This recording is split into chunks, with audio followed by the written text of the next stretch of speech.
Well, let's try this again. Apparently you can't pause and then start again, because I dropped my notes and I didn't want, there's a few things I wanted to talk about. But I wanted to talk tonight about the State of the Union, the national, or our national economy. I read an interesting article. I heard about it a long time ago, but I actually took the time in the last couple of days to read it, by a guy named Igor Parham out of Russia. And he, back in the 90s, and this guy was the head of the dean of the school that trained the KGB people. So this guy is not some dummy. This guy is the top of the, the cream of the crop kind of thing. So anyway, this guy predicted that through an economic, of all things, crisis that you're going to see, and he called it balkanization. I call it the fractionalizing of the U.S. And his map has it down to, if you count the little places, 6 different regions. Alaska would go back to Russia. Hawaii would either be Japan or Chinese. That's kind of a coin toss. But the Southwest would go under Mexican influence. The West would be Chinese. And heck, they already own a bunch of it already. And there's a big influence of the Chinese out there. You've got the central part where I live, which would be influenced by Canada. You've got the southwest, the southeast. The east would be the EU. So anyway, and I can see it. I really have seen and have thought that the way our country is, that you're going to see a fractionalization of our country. Maybe I'm wrong. I gotta hope I'm wrong. But I don't think so. Because, you look at it now with this lockdown, it's screwed up the economy worldwide. I don't see any recovery back from this short of a total reset. And I think that's maybe what they're hinting at, because they're already hinting at a digital currency.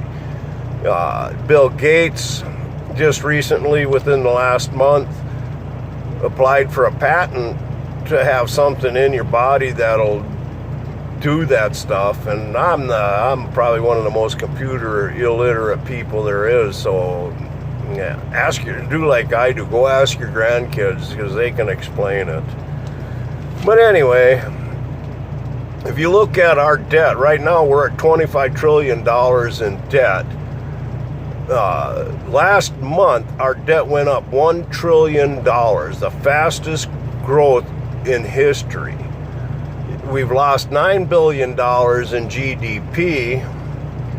Your lockdown doesn't seem like it's going to end anytime soon. Heck, California, I looked up today on the computer because I heard it yesterday. California's talking about 3 more months.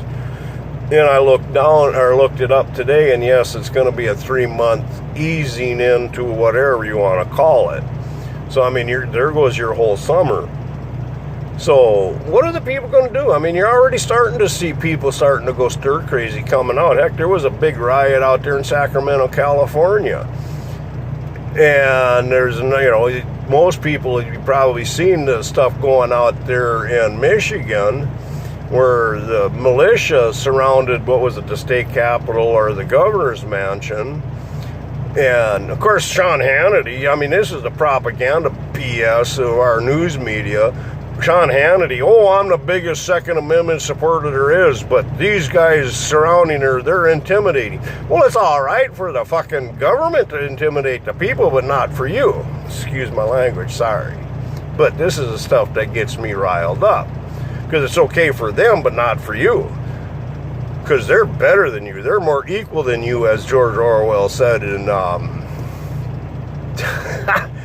senior moment. But anyway, we're living in 1984. For crying out loud, I go up the same doggone road every day, I-55. And as soon as I cross into the state of Missouri, there ain't even a town for 20 miles. And guess what? There's a freaking traffic camera there. Yeah, you go driving around, you're going to see traffic cameras. You see these blinky blue eyes. That's what the cops call our eyes in the sky. They're tracking you on these stupid cell phones. They're going to give you a doggone immunization pretty soon that's got to have some kind of tracking device in it. And they're already putting out ads for the people to be hired. I mean, they're talking anywhere from 100 to 300,000 people to be trackers. We are living in 1984. And I really do see fractionalizing of the country. California's got a $300 billion note coming due, and they ain't got the money to pay for it. So the only thing we've got left is printing money, and that goes into hyperinflation. We're actually, I think, starting to see the beginnings of it, because right now, you look at the grocery store. I mean, they'll say there's a 16% increase. BS. I mean, for crying out loud, a doggone pound of hamburger used to cost you a couple bucks. Now it's $6. Well, that's a threefold increase. I listened to a lecture today by a college professor, and he says hyperinflation is called when there's a 50% or 25% increase, 50% increase. So your prices will double in 2 months. We've seen that on things in the grocery store, whether it be meat, which is going to keep going up because thanks to our brilliant leaders, they got doggone cut back on the production because, oh my gosh, the woohoo flu was in the plant, so we got to shut them down. Well, you doggone cut back our production, but yet import oodles at record level of imported meat that God only knows what's in those darn things. Because I don't know about you, but I don't mean this to sound racist, but I don't want a jungle cow because I don't know what jungle cows eat. I want good American beef that I know has been out there eating grass like a cow's supposed to. So you're starting to see the beginnings, I think, of hyperinflation. And you'll have people say, oh, we can't collapse because we can keep printing money. Well, dumbass, that's what hyperinflation is.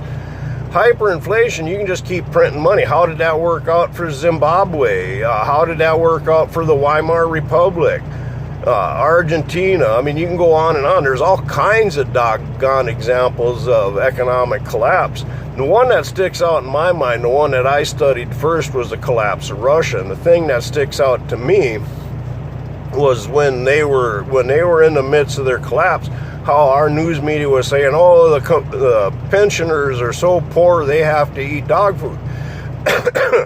Well, you know what, folks? We're close to that. But anyway, I've been going almost 8 minutes, and I always wanted to keep these down. I'm going to try and do another video on probably Friday of how I see how things are going to go when it does go hot. So anyway, keep the powder dry, guns pointed in the right direction, keep prepping, and may God be with you. Get right spiritually first, because our faith is all that's going to get us through.